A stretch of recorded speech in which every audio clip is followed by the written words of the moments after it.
começando aqui o nosso Rebatida Cast. O primeiro desse programa, né? Estreia aqui hoje o programa de esportes com os caras mais malucos de Sorocaba e região. Eu sou o Vinícius Lara, vou comandar aqui o debate junto com os caras muito malucos. Com ele, né? Walter Filho. Bom. Olá, galera. Tudo bem com vocês? É um prazer estar aqui hoje. Eu e o Vinícius, junto com o... Muito prazer, eu sou o Wagner. É muito bom estar aqui pela primeira vez, primeira de muitas, se tudo der certo. Vamos que vamos. Eu tô aqui com o Caio Rossini, ele que é jornalista, né? O nosso primeiro convidado, né? Caio, muito obrigado por topar vir aqui no podcast com a gente, né? Porque, assim, com essa turma maluca aqui, você topou vir com a gente num dia que... uma chuva pra cada um aqui em Sorocaba. Tá chovendo bastante. Primeiro, obrigado pelo convite. Parabéns, sucesso pro trabalho, que seja um primeiro episódio de vários que vocês vão gravar. É muito legal a gente ter conteúdo local, falando com personalidades locais. Então, sou incentivador e o que precisarem pode contar comigo também. Obrigado. É isso aí. Esse primeiro episódio, galera, a gente tem um patrocínio muito importante. É o patrocínio do hospital, Nova Reabilitação e Saúde. Deixa eu falar rapidinho aqui. O Nova Reabilitação e Saúde, né, é um hospital que atende lá em Araçoiaba da Serra, mas que tem tanto uma estrutura muito legal, né? 6 mil metros quadrados, né, Walter? Isso, você correto. Que conhece lá. Conta com 4 unidades presentes em Araçoiaba da Serra, a ala feminina, masculina e a ala mista, só que atendimento é nacional. Eles buscam, fazem todo um tratamento, todo um preparo e trazem aqui para a unidade. E eles têm também uma questão muito legal, que é o pós-tratamento, que é o retorno na sociedade. Que tem acompanhamento mesmo depois de recuperado o paciente, ele volta e caminha com os profissionais e vê se o cara tá apto ou não a viver em sociedade. Eu acho isso uma atitude muito legal, muito bacana. E até porque, assim, problema tanto com drogas e problemas, assim, mentais, assim, são bem tristes, assim. Eu já tive casos na família de problemas com drogas, então quem já teve sabe que é triste. Então, é uma parceria aí muito legal, né? Eles ficam lá em Araçoiaba da Serra, na rua Laurito Gabriel, número 295, no Jardim da Lila.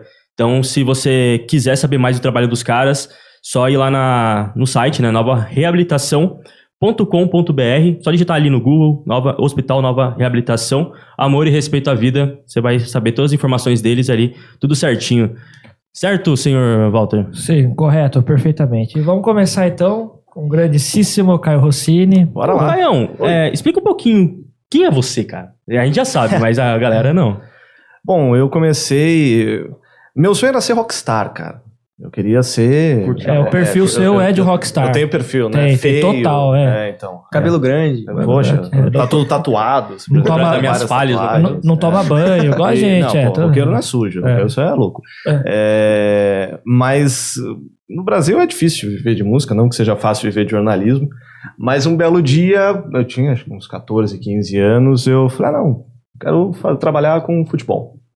Jogava mal pra cacete. Sou péssimo, sou perna de pau. Como que eu posso viver o mundo do futebol sem jogar bola? E aí eu falei, jornalismo esportivo. E aí tinha um amigo em comum que conhecia o Nilson César, que é narrador da Jovem Pan, e ele estava dando um curso em Sorocaba. Eu fiz o curso, acho que com 15 anos. Logo na sequência eu entrei para fazer jogos na Rádio Cacique, aqui de Sorocaba. Fiquei uns 2 anos fazendo o jogo lá, quando o pessoal da Cruzeiro me chamou. E aí fiquei na Cruzeiro FM, aí sendo setorista do São Bento, jornalista de uma forma geral, fui pra faculdade, fui estudar, mas fiquei mais de quase 13 anos lá. Quando o Nilson César, que foi com quem eu comecei lá em 2005, 2006 mais ou menos, falou que estava abrindo um canal no YouTube para transmissão de jogo, para começar com um foco de que ele pudesse narrar quando a Jovem Pan liberasse. Uhum. E aí arrisquei no projeto também e, graças a Deus, está dando certo, os resultados são ótimos, a gente tem aí uma média de 2, 3 milhões de views por mês, então tá um resultado bem legal. E assim, né, o jornalismo esportivo ele envolve muitas áreas e muitas paixões, assim, também, né? Só que você, além da questão de ser setorista do jornalismo em si, você narra, você já narrou pelo menos. Já. Como é que surgiu esse negócio, cara? Eu queria ser narrador, mas chegou, quando você começa a trabalhar no meio, não dá pra chegar fazendo o que você quer, e ainda mais há 15 anos atrás. Hoje com a internet é tudo muito mais fácil, você tem um monte de canal de YouTube, você tem muita gente transmitindo, gerando, produzindo conteúdo. Há 15 anos você precisava ir para um rádio, você precisava ir para uma equipe esportiva.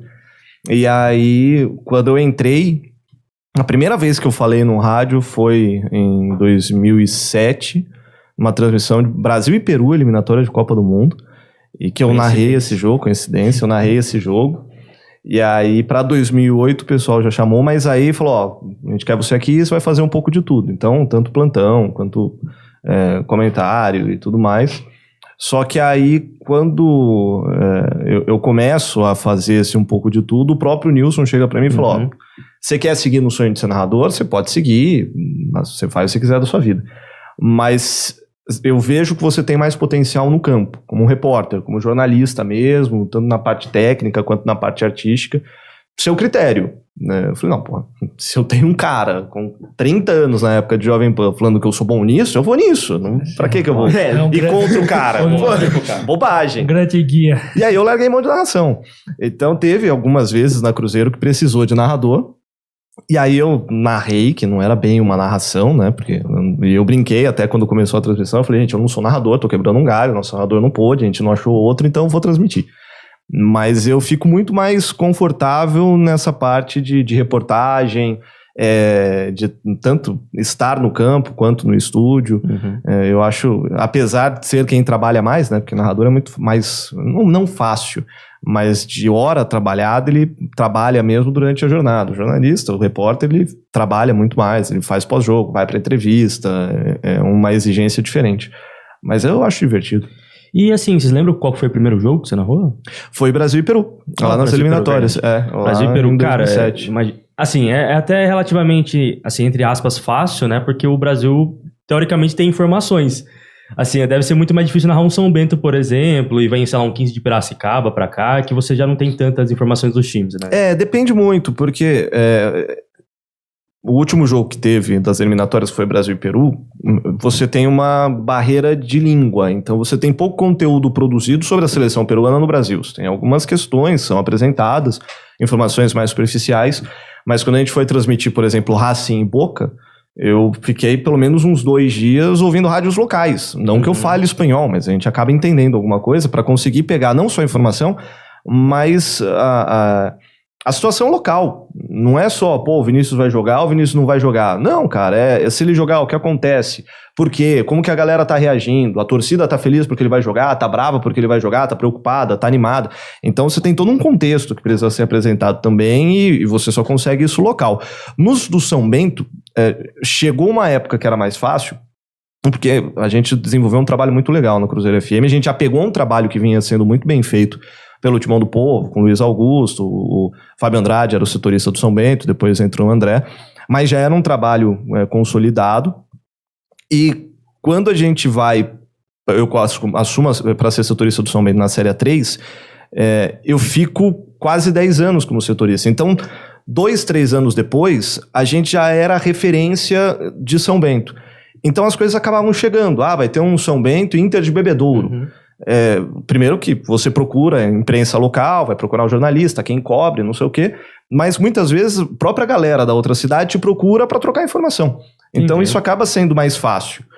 E aí conforme o São Bento foi subindo de divisão, foi ficando ainda mais fácil. Quando chegou na Série B, aí era fácil demais, porque você tinha grupos de jornalistas, aí já com WhatsApp, grupos de jornalistas de todos os times que estavam na Série B, então ali você tinha representante de cada um dos grupos, você trocava informações, várias vezes trocava boletim, já gravei boletim pro Brasil inteiro, falando do São Bento, então aí fica mais fácil, e eu acho muito mais fácil quando você conhece o jornalista, que aí você consegue trocar de fato informação do que aquele processo de pesquisa na internet, que é mais chato, é mais demorado. Você vai, procura o time, procura jornal e procura site, e nem sempre o que está no site você tem que bater informação para ver se se não é. Muito time esconde informação, então contato jornalista é muito mais tranquilo.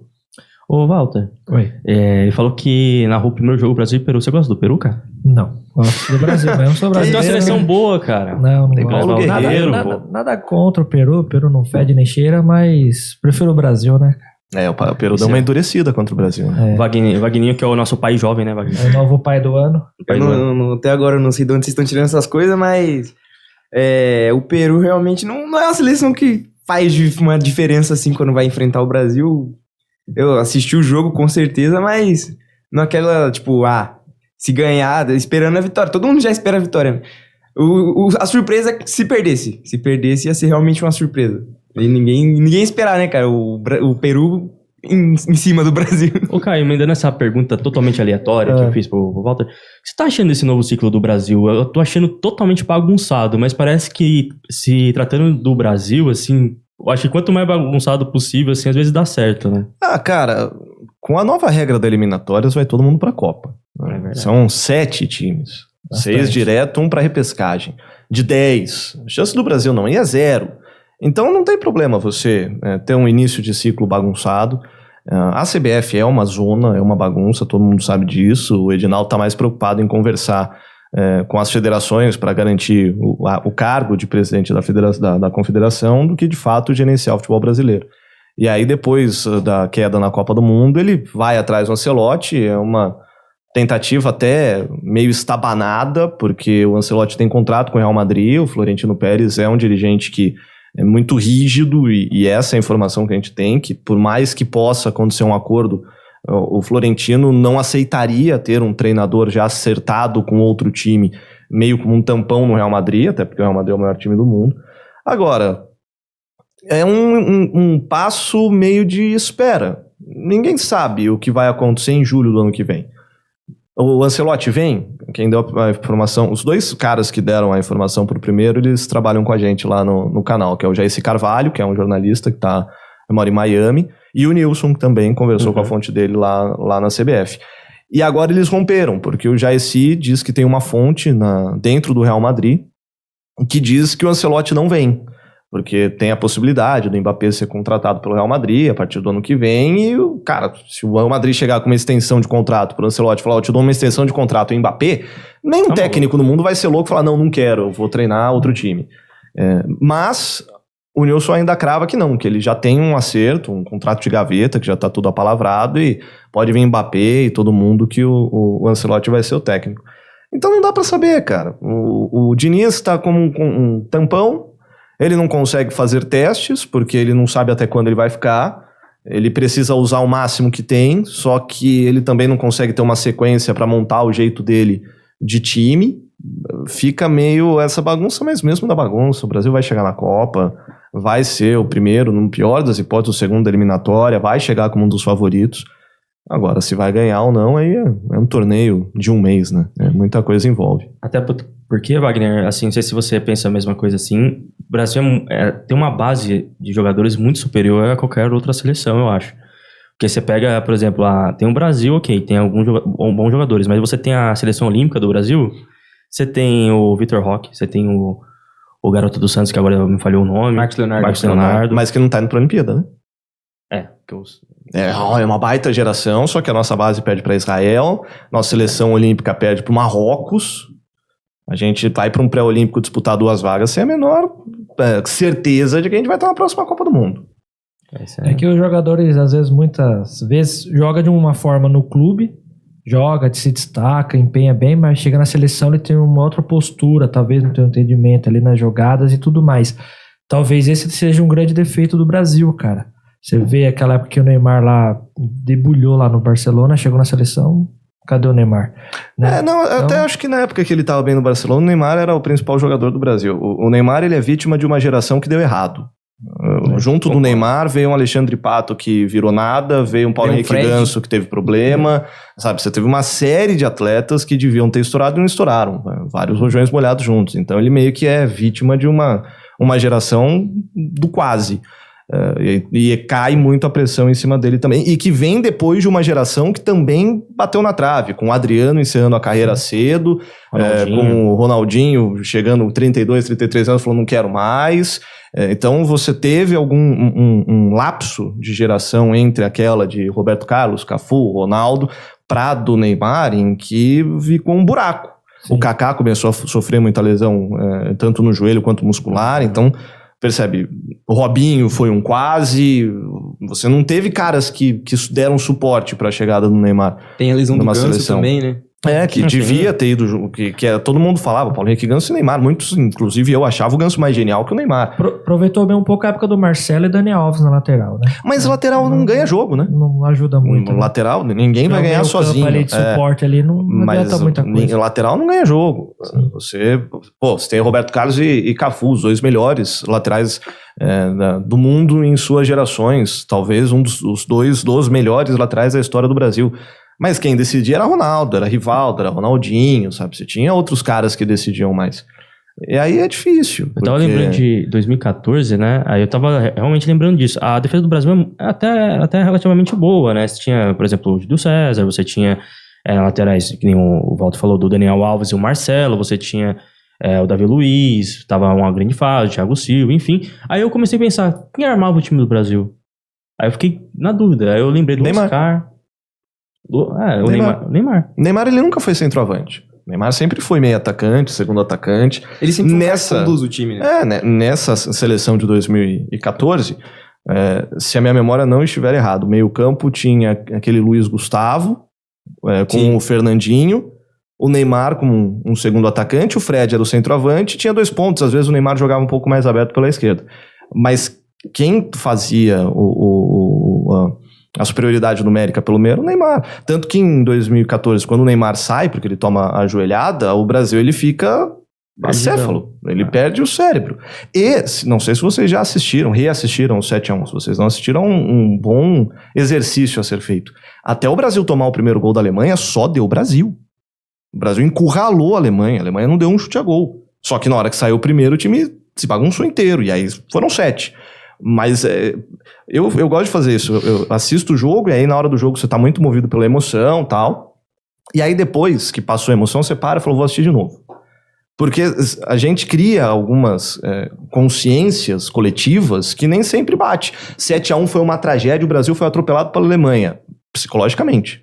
Tecnicamente, até tomar o primeiro gol, só deu o Brasil. E o Brasil toma o primeiro gol e depois disso o Marcelo chega no ataque, o Brasil cria a oportunidade. E aí quando tem o segundo gol, que aí desanda e sai 3 seguidos, né? E aí o Brasil vira o primeiro tempo, acho que perdendo de 4 ou 5-0. Mas até tomar o segundo gol, só deu o Brasil. Isso... Então não é uma tragédia também. E aí a gente vai para um outro ponto, porque aí cria-se consciência coletiva de que, porra, o Brasil tomou um vareio da Alemanha, a Alemanha é campeã do mundo, a gente fala, não, temos que copiar o modelo europeu. E aí a gente arrebenta com a nossa base. Tem uma entrevista do Bruno Fernandes na ESPN que ele fala, o melhor celeiro de jogadores ainda é o Brasil, quem mais revela é o Brasil, só que o Brasil, depois de 2014, ele decide partir para um jogo posicional. O que é um jogo posicional? É um jogo onde você tem uma estrutura tática muito rígida, então, por exemplo, é um 4-4-2, é cada um na sua posição, toque de bola, ninguém sai da posição, e dentro daquela posição você tem liberdade para fazer o que quiser, mas é estruturado. E o Brasil nunca foi assim, o Brasil sempre foi funcional, o Brasil é onde está a bola. Pô, o Ronaldinho é um gênio, por que eu vou prender o Ronaldinho na ponta esquerda? Não, cara, o Ronaldinho tem que estar onde a bola tá. Onde ele achar espaço pra jogar. Tá onde ele quiser, né, cara? Por que eu vou prender o Neymar na ponta esquerda? Cara, o Neymar tem que estar onde ele quiser estar.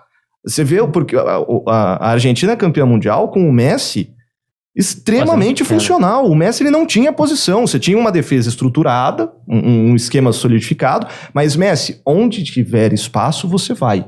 E ele achava o espaço. Claro, o cara é gênio. É lógico que ele vai achar. Só que o Brasil, ele arrebenta com a base, ele parte para um treino posicional e tático na base, que passa de 90% das atividades, o treino funcional, que é treino de passe, de cabeceio, de finalização, de improviso, do 1 contra 1, de você partir para a segunda marcação, que sempre foi padrão do futebol brasileiro, não tem. Você não treina isso na base. Eu peguei um calendário de treino, se não me engano, do São Paulo, Sub-15, ele faz treino posicional e tático 3 dos 5 dias trabalhados. É bem forte isso. É um treino funcional, e aí o outro já é coletivo, pré-jogo, e depois é jogo, e depois é descanso. Ou seja, esses caras não são mais trabalhados. E aí a gente vê hoje. Hoje o que a gente tem? Um monte de robozinho que sabe tocar bola, mas num contra um não faz porcaria nenhuma. Não cria nada. Não sabe. O jogador brasileiro não sabe mais. A gente pode ter como exemplo uma entrevista que, se eu não me engano, é o Tele Santana que dá. Ele foi o técnico da Copa 2000 O Tele, ele foi em 82 e 86. Então, tô me enganando. Não lembro quem foi o técnico em 2010, eu acho. 2010 era o Dunga.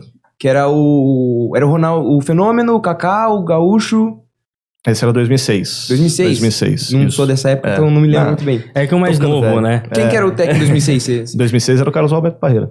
Ele dá uma entrevista falando que você não... Quando você tem uma seleção com esses nomes, você não tem que dar uma tática pra eles, você tem que fazer eles, convencer eles a jogar só. Também não pode ser assim, né? Falou, Perdeu toma a bola e 2006, vai. né? Faz o que você quiser aí. Por tá isso que tudo tem certo. todo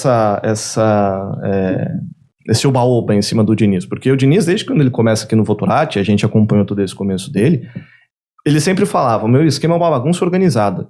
O meu lateral vai aparecer no ataque, o meu zagueiro vai virar meia, mas tem um sistema que vai se organizar em cima disso. Ele não prende ninguém em posição. É uma evolução dessa ideia do Parreira. Tipo, eu não posso segurar, não posso catar o Fenômeno e falar, você vai ficar parado entre os dois zagueiros, a hora que a bola chegar, você põe no gol. Não, você não pode prender o cara nisso. O cara é um gênio. Esse sistema do Diniz deu certo até certo ponto. No São Paulo, por exemplo, foi bem, foi o que levantou o São Paulo, chegou a quase ser campeão brasileirão, mas na seleção agora você vê que tá dando uma melhoradinha, né? Mas chega num ponto que algumas táticas não se validam mais, talvez. Eu acho que no São Paulo, inclusive, eu acho que o problema do São Paulo foi vestiário, cara. Eu acho que ele perde o vestiário ali com aquela briga com o Tietê lá do Mascaradinho. Mas assim... O Diniz, ele tem um problema que, pelo que eu percebi na seleção agora, é que ele parece ser um cara muito coração. Porque, por exemplo, se você for ver, não sei se vocês viram quem ele trouxe de auxiliar. O cara era técnico do América do Rio Grande do Norte, e o América foi rebaixado com o cara, fazia 6 anos que o América não era rebaixado, ele trouxe o cara pra ser auxiliar da seleção. É a mesma coisa do Richarlison. Ele botou o Richarlison, tá escalando o Richarlison em todos os jogos, o Richarlison já disse que tá com aqueles problemas extra-campo que ele deu na entrevista. E o Diniz continua insistindo. E ele pelo que eu sinto, ele é um cara muito coração. Isso é bom, até um certo ponto é bom, né? Pela minha visão, é isso. O Diniz, ele tem muito disso. Ele já era muito mais estourado, ele sabe que esse foi um problema. Inclusive, o sistema dele era muito mais funcional do que é hoje. Hoje ele estrutura um pouco mais. Ele precisou fazer isso porque o time dele sempre foi um time que fazia muito gol, mas tomava 2 vezes mais. Então era um negócio absurdo. Mas... apesar dele ser psicólogo, às vezes ele passa do ponto, ele exagera. E um negócio que a gente sempre falou sobre o Diniz é que o encantador de serpente, ele consegue encantar a serpente até um certo ponto. Chega uma hora que o grito não faz mais efeito. E tem vários encantadores de serpente no futebol brasileiro. Não que o Diniz seja um deles. O Diniz, ele tem um aspecto tático, técnico muito bom. Mas o grito de Vinícius, você pode, você vai, e vamos. O primeiro mês fala, porra do caralho, vamos lá. O segundo mês fala, bora, tá dando certo. O terceiro mês fala, pô, não aguento esse cara gritando no meu ouvido. Que é o que aconteceu com o Fluminense. Que foi o que aconteceu com o São Paulo, que aconteceu com o Fluminense, que aconteceu com vários times onde o Diniz passa. Então, aí é um pouco de culpa também do futebol brasileiro, porque nunca deram a oportunidade do Diniz reverter esse quadro. Entra numa espiral e o futebol brasileiro, ele é muito cruel com o treinador. Pô, você não tá dando certo, tchau, você não vai ter oportunidade de começar de novo. Tanto que você não vê hoje o treinador brasileiro tendo um trabalho a longo prazo. A primeira espiral que entra, o próprio treinador não sabe como sair disso, porque ele não tem oportunidade. Ele não... os que têm a oportunidade acabam até rebaixando, porque isso não é algo batido. O que a gente tem hoje de trabalho mais longevo no futebol brasileiro é Vojvoda no Fortaleza, que é gringo. E é um trabalho incrível que ele tá fazendo. Mas é gringo. É gringo, mas eu acho incrível o que esse cara faz. O Abel Ferreira no Palmeiras, português. Ganhando tudo também. Você não tem. E o Renato Gaúcho no Grêmio, que é um caso à parte, que tem uma idolatria e tal. Mas você não tem trabalhos de técnicos. O Dorival fez um trabalho legal no Flamengo lá e aconteceu o que 4 aconteceu. meses. Aconteceu, mandaram o cara embora. A diretoria do Flamengo foi ridícula em demitir o cara. 4 meses. Hoje era pro Flamengo estar muito melhor do que tá hoje. Pelo menos pela minha perspectiva, pelo que eu vejo, com o Dorival, se tivesse continuado, não teria tido essa troca de técnico, não teria tido toda essa confusão. Hoje o Flamengo era pra estar muito melhor. Bom, enfim, Caio, você chegou num ponto muito interessante, sim. Você falou foi o desastre, né, da Copa do Mundo e tudo mais. Depois você falou do pessoal, dos técnicos, né, que às vezes não duram. E aí eu fiquei pensando num ponto. Eu assisti o documentário do Galvão, esse tempo atrás, das críticas que o Galvão às vezes recebia por, às vezes, ter um jogador ali e ele acabava pegando no pé naquele jogador, aquele técnico, e acabava falando algumas coisas que acabavam caindo na mídia. Então, para você, quanto que uma demissão de um treinador, ou essa questão da seleção mesmo, é culpa ocupa às vezes da CBF, organizacional, ou também da mídia também, que acaba fazendo uma pressão? Acho que a gente vai entrar numa questão que é do biscoito. O biscoito Qual ele é que é a mais questão do caro biscoito? porque ele é mais crocante ou ele é mais crocante porque ele é mais caro? Eu acho que ele fica mais caro quando pega mais fama. Hum. Talvez, assim. Eu percebi uma leve enfraquecida na qualidade de certos produtos depois de estar muito mais caro, com muito mais fama no mercado. Então você vê ali marcas paralelas tentando ser igual ao primeiro original, que talvez não é tão caro, mas não é tão gostoso, porém o que era tão gostoso tá ficando igual ao paralelo. Chega-se a quase certo ponto. Mas pra ele ficar caro, ele ficou mais caro porque ele era o mais gostoso ou ele era o mais gostoso porque você pagava caro e achava, esse biscoito é melhor? Eu acho que é porque você pagar mais caro aí pra dar. Mas você percebe que é um ciclo. ali. E que você não vai... Você não acha mais Não tem uma bosta. resposta exata. O técnico cai porque a imprensa fala pra cair, ou a imprensa fala pra cair porque tem uma pressão externa do próprio torcedor. É lógico que várias vezes a mídia contribui, mas hoje com rede social a capacidade da mídia manipular um torcedor, uma opinião, é muito menor. Aí você tem um consenso da torcida do Flamengo que o São Paulo não dá mais. Aí vai lá o Mauro César... Olha, São Paulo não dá mais. Aí vai o São Paulo no Curitiba, porque você tá querendo me demitir, porque não sou eu. Não sou eu. O trabalho é ruim, tem um clima algo que a externo torcida que não percebe, dá. né, cara? Entendeu? Então, é difícil, cara. Você tem, por mais que a mídia possa chegar, o jornalista que chegar e falar, não, o São Paulo tem que continuar por isso, ele não vai ser nem consumido, ele vai ser chamado de louco. Vão ignorar o cara, Vai ser chamado de louco. Então, qual que é o impacto da mídia em demitir um Sampaoli, em demitir... A cultura de futebol brasileira, ela é cruel. Aqui é pressão em cima de pressão em cima de pressão. Tem uma entrevista do Thiago Nunes, que foi treinador do Corinthians, que tá, se não me engano, na Bolívia. Eu não lembro qual time que ele tá treinando já há algum tempo. E ele fala isso. Eu falo, cara, eu demorei pra me acostumar aqui, porque aqui a pressão é muito menor. No Brasil, você perdeu 3 jogos, é tragédia.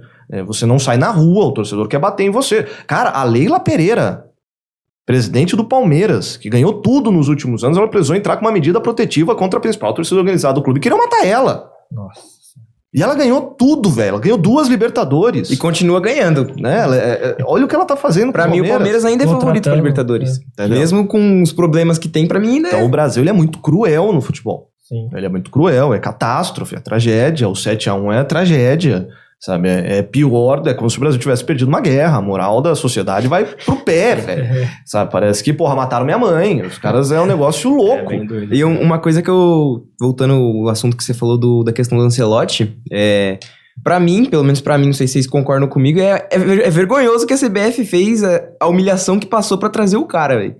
Porque a mídia acabou se humilhando por causa do Ancelotti. Tudo, quando teve esses rumores, era só Ancelotti.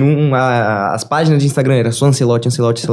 Pra mim, acabou se tornando meio vergonhoso, porque uma seleção de tal nível, assim, ter que se humilhar, ter que ir no próprio perfil oficial do Instagram, postar lá falando que não tinham nada ainda, que iam manter atualizado, isso pra mim é muito feio. Você... É o técnico que tem que treinar a seleção, não é? Que tem que querer treinar a seleção, não é a seleção que tem que chorar por causa do cara. Ainda mais uma seleção desse nível. Mas eu penso assim, cara, será que não vale a pena, tipo assim, esperar o Ancelotti tiver tudo certinho mesmo? Não vale a pena esperar o cara? Vale, mas não, ele não deveria vir dessa forma. Ele não deveria vir como se fosse a gente implorando pra ele vir. Igual um ex-namorado chorando pra amanhã voltar. Tipo Como se fosse isso. Igual quando o Walter briga com a esposa e depois tem que dormir no sofá, implorando pra dormir na cama, né? Porque o sofá é ruim de dormir, cara. Só lembrou o negócio da bolacha? Wagner, você que é flamenguista, é bolacha ou biscoito?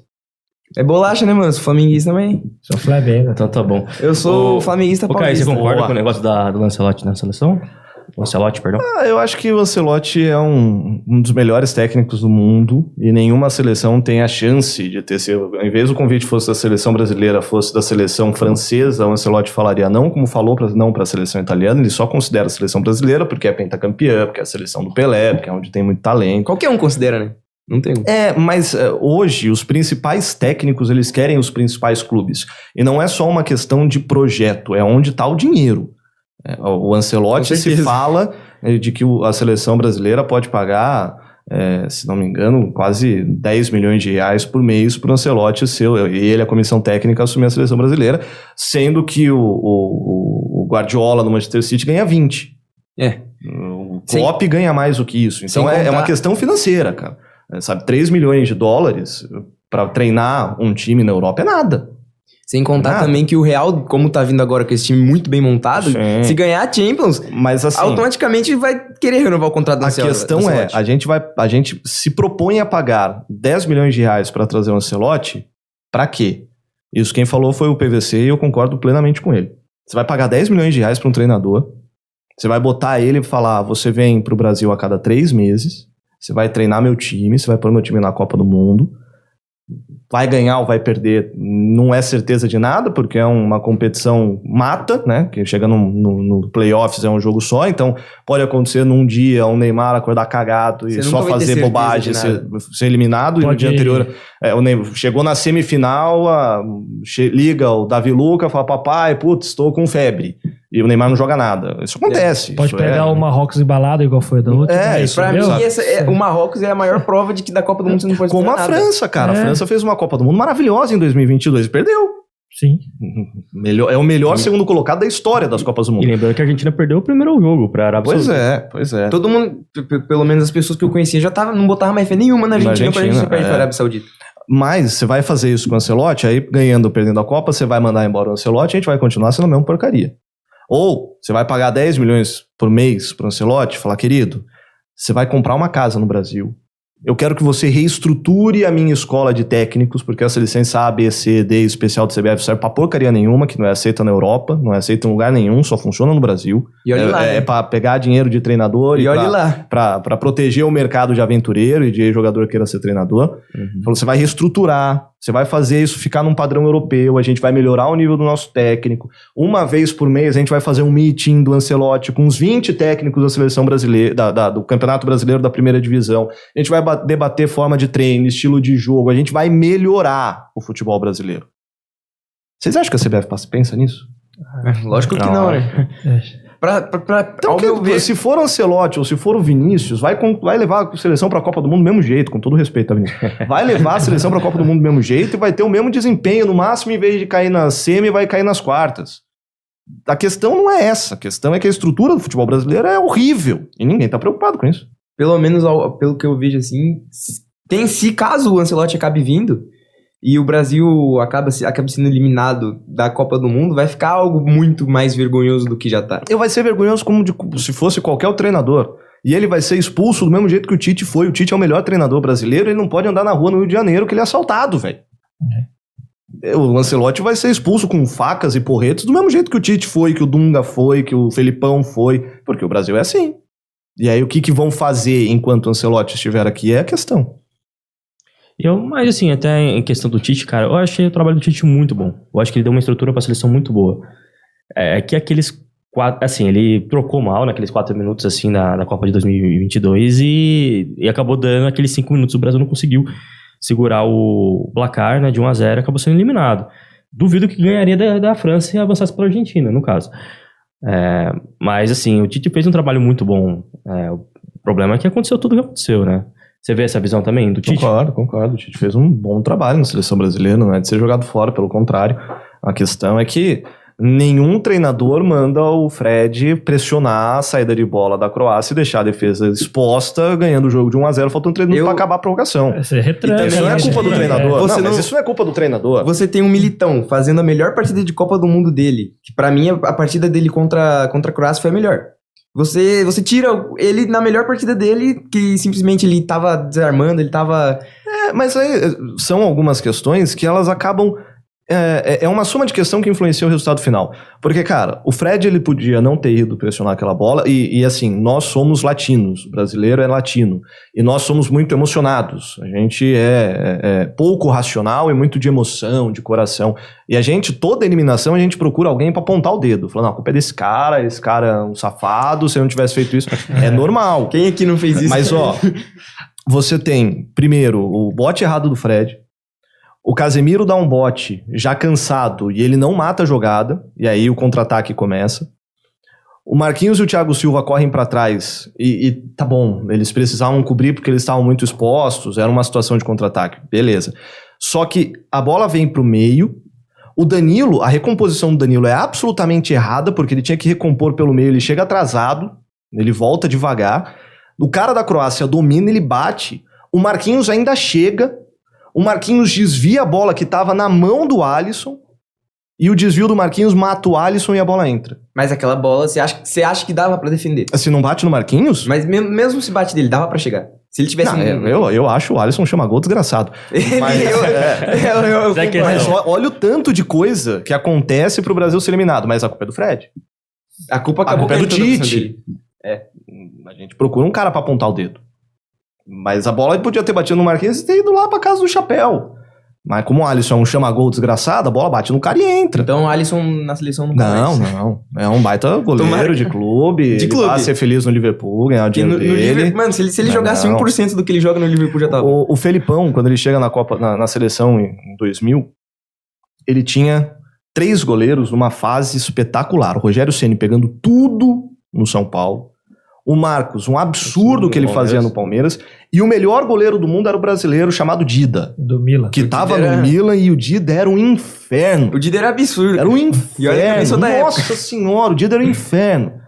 E aí o Felipão chega, e o Dida era o goleiro titular da seleção brasileira, ele banca o Dida e coloca o Marcos.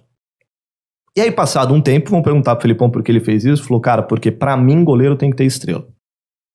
O melhor era o Dida. Tecnicamente, bicho grande, pega pênalti. Puta, era uma escolha inquestionável você botar o Dida. Só que na hora do vamos ver, tirando o Mundial lá, que o Marcos sai catando borboleta contra o Manchester City, contra o Manchester United, o Marcos ele tinha uma estrela desgraçada. Estrela que salva o Brasil na final da Copa de 2002. Porque tem uma porrada de fora da área que a bola resvala no dedo do Marcos e arrebenta com a trave. Se fosse o Alisson, tinha entrado. O Alisson mas é estrela. É bola que bate na trave, é zagueiro que tira. O melhor atacante da história lá, o tal do Klose, sei lá, que era o atacante da Alemanha, perde gol cara a cara. Porque, mano, é estrela. Você não consegue. Eu concordo com o Felipão. Pra mim, goleiro é estrela. Tanto que pra mim não era nem o Ederson titular. Na Copa eu botava o Everton. O Everton tem um rabo desgraçado. Sim. Olha o que ele fez nas Olimpíadas, mano. Eu teria colocado ele pra pegar o pênalti. Pra ir na disputa. Porque entre os 3, pra mim, ele é o melhor pegador de pênalti. Não sei, você tem 5 alterações pra fazer, você tem que mexer no time durante o jogo. Você não fez assim durante o jogo, primeiro então... que você já é incompetente. Você guardar uma alteração pra pênalti é absurdo.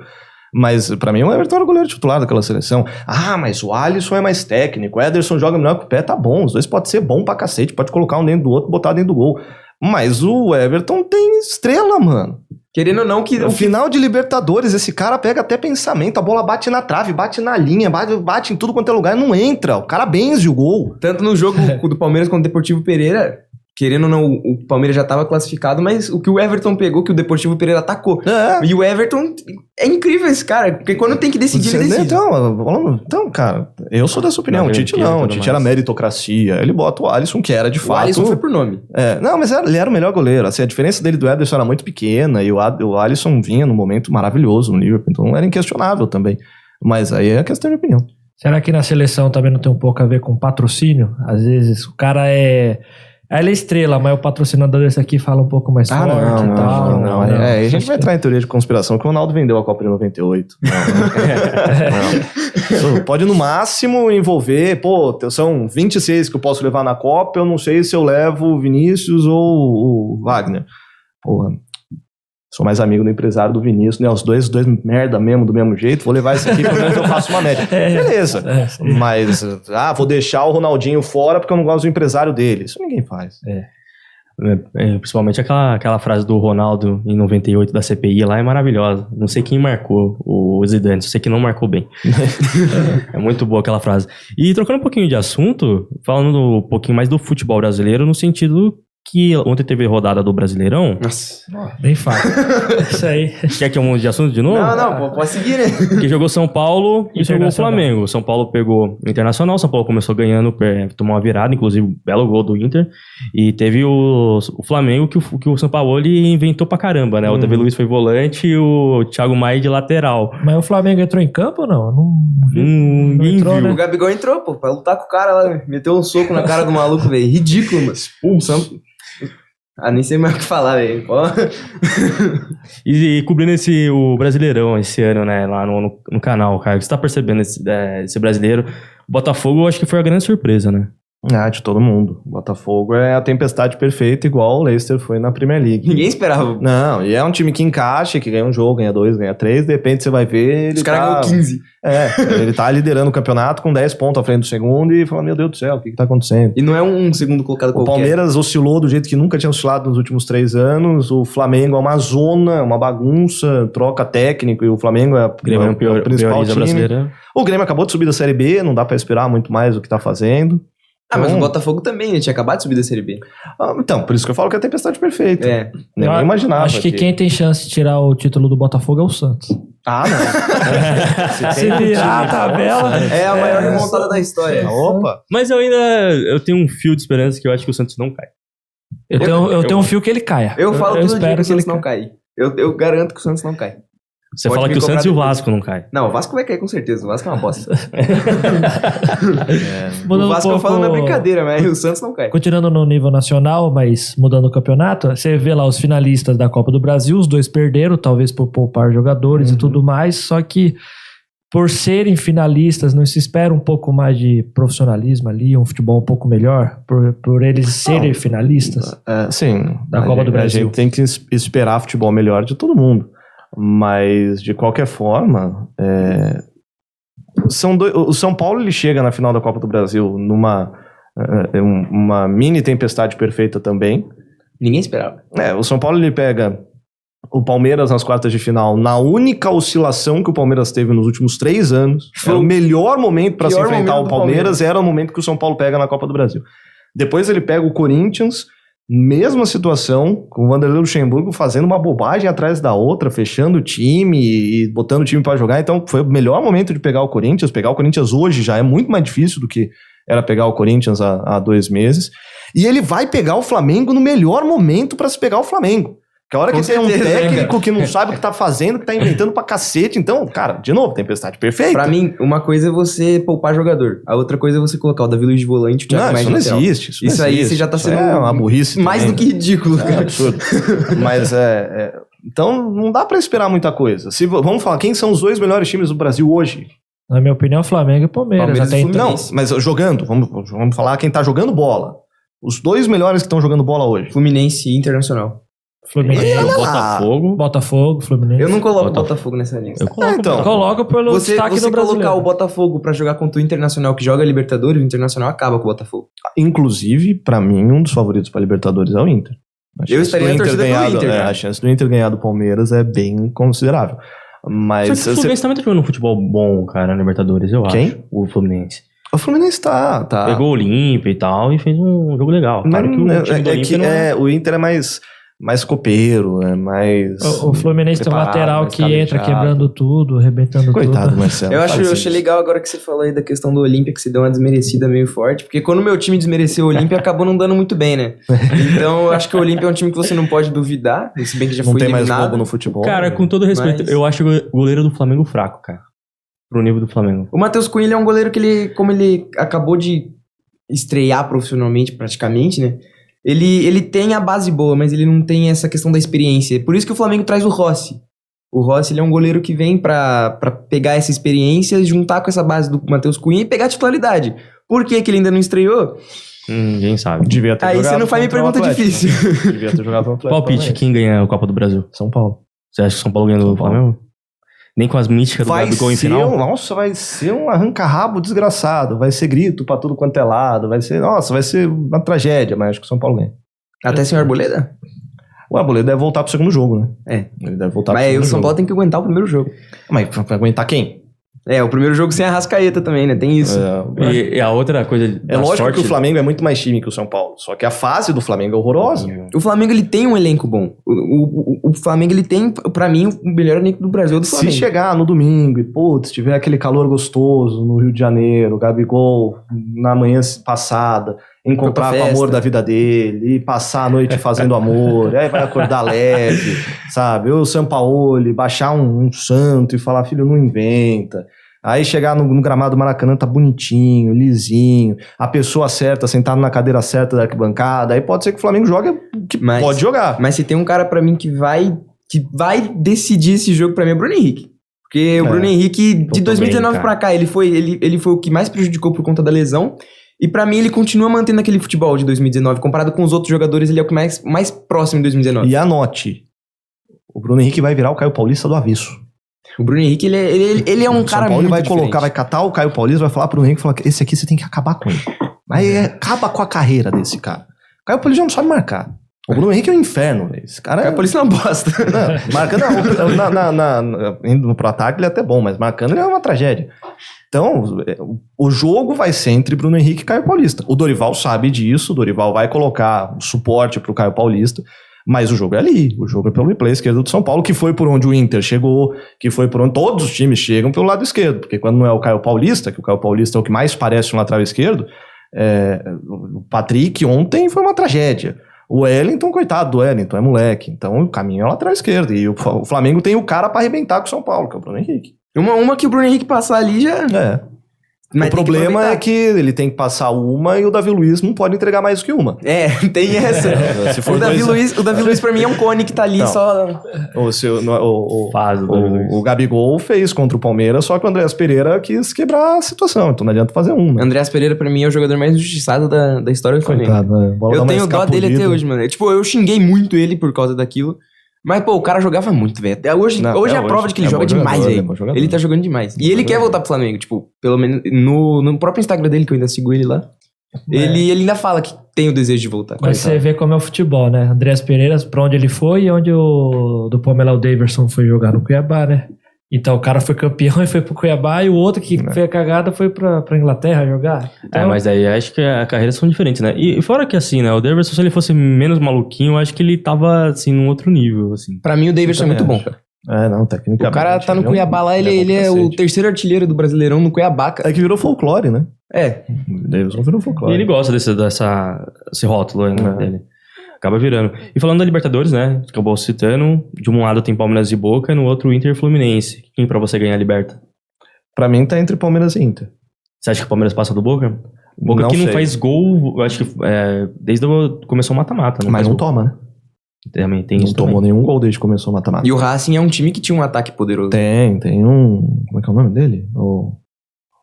Não era o Rolls Royce, o Rolls era dos Estudiantes. Tinha um menininho lá no Racing que era o inferno. Mas a questão do Boca é essa. O Boca é um time que... eu conversei com um cara que comenta pra gente lá, que é um argentino, o Carlos Cardama, e ele fala que o Boca... a gestão do Riquelme como presidente do Boca, como diretor de futebol do Boca, ele quer ser presidente, é uma tragédia, porque ele só chama amigo. O técnico hoje, que só é técnico porque é amigo, não tem nenhuma... não é escaldado o suficiente, então por isso o time do Boca joga muito menos do que pode jogar. Ele tem um Cavani, e o Cavani não faz nada. A bola não chega no Cavani, dá dó do Cavani. O Cavani ainda não se destacou muito. A bola não chega, é um cara a bola que chega ao quadrada. É horrível, coitado do Cavani, tem pena do Cavani. Mas defensivamente é um time muito forte. É um time catimbeiro pra cacete. É um time catimbeiro. Dá uma raiva desse... E tem um goleiro que parece que dos últimos 5 pênaltis defendeu 3. Pega a perna, igual o Everton. Então vai ser difícil. Eu acho que o Palmeiras passa. Eu acredito na final que seja Boca Juniors e Inter, com o Inter sendo campeão. Eu acho que muito provavelmente vai ser Palmeiras e Inter. E aí também é aquilo, né? Jogo de 90 minutos, nem sempre o melhor vence. Mas então o Fluminense você descarta, 100%? Não, descartar não. Tem jogo pra ser jogado, mas o Inter, ele teve um meio de temporada muito bom. Ele foi procurar o Rocher, goleiro do Uruguai, que é da seleção uruguaia, jogou a última Copa do Mundo. O cara é um gênio. Ele é bom pra cacete. O Valência, ninguém imaginava que o Valência ia chegar resolvendo do jeito que tá, e o Valência hoje... Ele é o principal jogador internacional, ele tá resolvendo. Valência que foi a surpresa da Copa pra mim. Por exemplo, que levou a Colômbia nas costas na Copa do Mundo. Literalmente, cara. Entendeu? e aí não conseguiu passar de fase. Então o Inter, ele conseguiu as peças que precisava, e hoje o Inter ele é muito forte. Principalmente para Libertadores. E o Campeonato Brasileiro, tanto que o Inter não vai terminar na parte de baixo da tabela, ele vai reagir. Então, por isso que eu acho que a diferença é muito grande. O Fluminense tem mais opções individuais, é mais coletivamente firme o Internacional do que o Fluminense. Pode acontecer de igual contra o Argentino Júnior, o goleiro ser expulso aos 70 minutos de jogo e o Fluminense jogar com a mais com um cara na linha no gol e passar. Futebol é isso. Mas a lógica é o Inter passar do Fluminense. Mas da questão do Palmeiras e Boca, a gente não pode... Eu pelo menos, acho que a gente não pode ter algo concreto de cravar quem... Por quê? O Inter e o Fluminense, eu consigo cravar que o Inter passa, a não ser que aconteça isso que você citou. É porque você é flamenguista, não? Pra mim é 60. Não tem um pouquinho Tá dessa sendo questão clubista também? Mas Palmeiras e Boca pra mim é 60-40. Mais pro Palmeiras. Mais pro Palmeiras. É Palmeiras porque tem a questão bem favorito. do Palmeiras ser... É, o Palmeiras pra é mim bem sempre vai favorito. ser favorito em qualquer Libertadores que for jogar. O Palmeiras é bem favorito. Por conta Agora, de o tradição. Boca ele pode travar de diversas formas diferentes, mas o Palmeiras é bem favorito. É. Ô, Caio, trazendo outra questão assim, né? Questione. A galera que às vezes tá assistindo e se pergunta do cenário do jornalismo esportivo. Como é que entra nessa? É difícil pra caramba. E como é que foi pra você? Assim, foi acontecendo as coisas pra você, né? Você foi falando que foi aparecendo, foi na Rádio Cruzeiro, mas não é fácil, né? Você pode comentar um pouquinho sobre isso? Eu sou um cara que tive muita sorte. Eu não acredito muito nessa parada de meritocracia.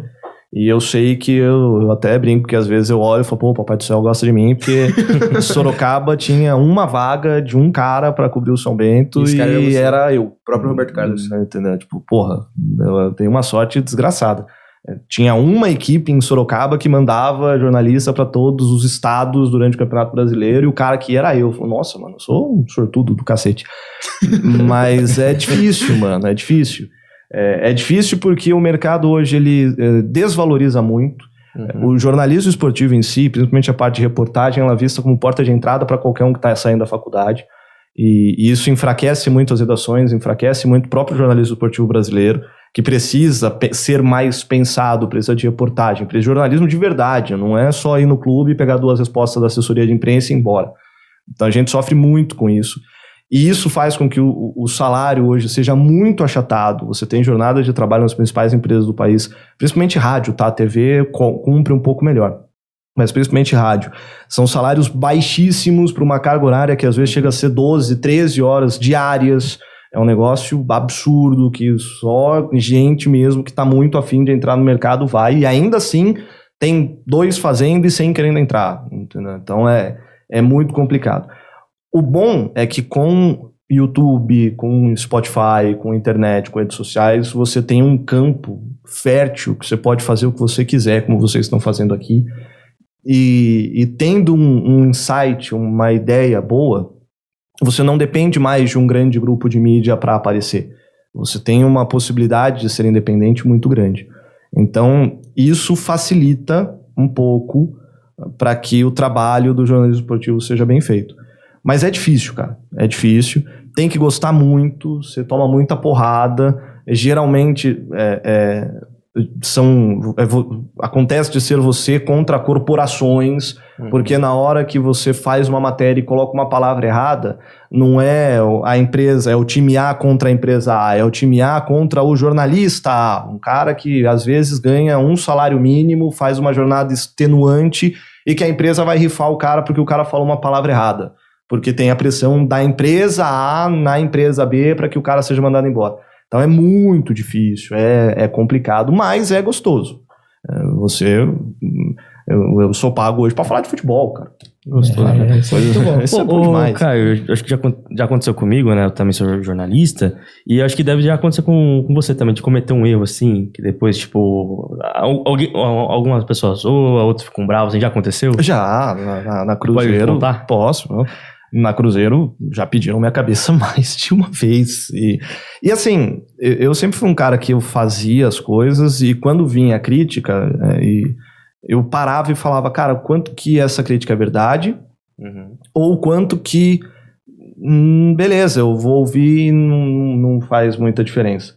Teve uma vez que no Campeonato Paulista, que o São Bento começou mal, e aí o goleiro titular machuca na primeira rodada, entra o Enal, que era o goleiro reserva, e eu tenho um relacionamento até hoje muito bom com o Enal, porque desde 2013 eu cobria o São Bento, a gente fez uma amizade e tal. Só que o Enal entra, e o São Bento, que não tomava gol, em 2 jogos toma 4 gols. Uhum. E aí eu trago essa informação, olha, desde que o goleiro reserva entrou, o São Bento tomou 4 gols. E o Enal fica puto comigo, com razão. E aí, no jogo, antes do jogo seguinte, eu vou num treino, e eu não lembro quem que era o preparador de goleiros do São Bento. Acho que era o Veludo ainda. E o Veludo me chama de canto e fala, Caio, ó, não quero me meter no seu trabalho, mas dos 4 gols que o Enal tomou, esse foi no ângulo, esse foi falha da defesa, esse era indefensável, posicionamento, e ele me explica, ó, tecnicamente ele estava certo nesse, então não teve falha dele. Agora, nada impede que você ache que ele é um chama-gol, mas não foi culpa dele. E lógico, claramente, ele tá puto com você. Mas você achava que ele era um chama-gol? Não acho. Foi uma colocação que, putz, eu não devia ter feito. Mas foi Ou devia ter contextualizado melhor. Foi de momento ali também, né? Talvez precisava entregar um trabalho ali, aconteceu. E aí, antes do jogo seguinte, os times subiram e o Enal, o goleiro titular tinha voltado, o Enal voltou pra ser reserva, e aí, como a gente fica no gramado, subiram, chamei e falei, não, vem cá. Chamei de canto e falei, mano, desculpa. Já falei que eu errei no ar, não sei se te passaram, porque acontece muito disso, não sei se você passou por isso. Geralmente, a galera que tá dentro, ela não ouve e ela não vê o que você fala, mas chega pra ela o que você falou. E quando chega da pior forma possível. Porque o Caio falou isso, porque o Caio te culpou, porque o Caio fez isso, porque o Caio fez aquilo, e a primeira coisa que eu sempre respondo é, você ouviu? Não, me contaram, então ouça. Porque não é assim. Não falei assim, não foi assado, tinha um contexto, Então, geralmente, é assim a conversa. Mas eu chamei, mano, errei, desculpa. Sabe que eu gosto de você, sabe que eu acho você bom pra cacete. Desculpa. Se você quiser, eu abro espaço pra você falar. Se quiser me xingar, você me xinga. Mas foi mal, mano, errei. Igual o goleiro erra, eu erro. E eu assumo, tô errado. Falei, não, mano, relaxa, fiquei puto pra cacete. Mas, pô, você tá sendo... Queria te matar. Mas de boa. Sequestrar sua beleza, família, mas... Tá assumindo, tá sendo homem, chamando pra conversar. Então, beleza, passou, segue a vida. Isso acontece. Eu já quebrei pau com um treinador em coletiva. Já teve presidente do Quem clube. foi? Com o Paulo. Paulo Roberto. Grande Paulo Roberto. Dos quase 20 anos sou jornalista esportivo, pelo menos 10 foi cobrindo o time do Paulo. É um negócio maluco. E que ele as coletivas curtas dele. Então, uma questão aqui que eu queria perguntar pra você. Quando você começou, você tinha um X idade lá e você tinha um pensamento. Talvez no futuro, se você quisesse chegar, se quisesse ser treinador, narrador de futebol e tudo mais. Você tinha um pensamento sobre aquilo, sobre o futebol. Hoje, com essa vivência que você tem, experiência, na posição que você está presente, muda um pouco o pensamento. Você acha que não, hoje eu cheguei talvez onde eu deveria estar, errei o que eu deveria errar para estar aqui hoje. Você mudaria alguma coisa na sua trajetória? Não. É assim, esse negócio de estar onde eu deveria estar, ele vai muito contra o que eu acredito que é da não meritocracia. Então, pô, eu merecia estar num lugar melhor. Tá, cara, mas a vida não é de quem merece. Já aconteceu de ser eu e mais 3 para entrar na Rádio Globo, para trabalhar em São Paulo, eu ser o primeiro da lista e não ir porque eu atrasei para terminar a faculdade porque eu precisava trabalhar. E aí a Rádio Globo, o Sistema Globo de Comunicação só contrata cara formado.